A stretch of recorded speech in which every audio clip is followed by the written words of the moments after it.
Our return to the moon will be different than the last time. We plan to explore more of the lunar surface and learn how to live. The space launch system is now counting down to liftoff of Orion on its maiden voyage to the moon. And here we go. Hydrogen burn-off igniters initiate. 7, 6, 5. 4-stage engine start. 3, 2, 1.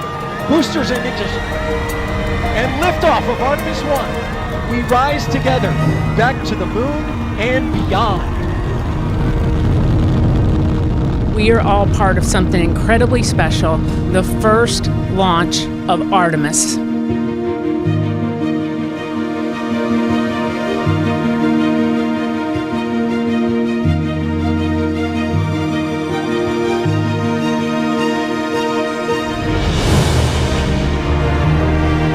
This view of Earth from a human-rated spacecraft not seen since 1972 during the final Apollo missions.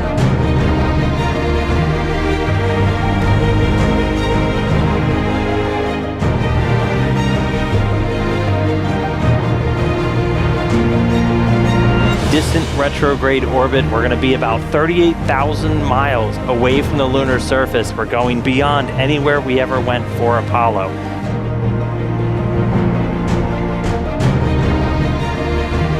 The Orion spacecraft is barreling its way back home after circumnavigating the moon and beyond in an elliptical distant retrograde orbit. Splashdown. Orion, back on Earth.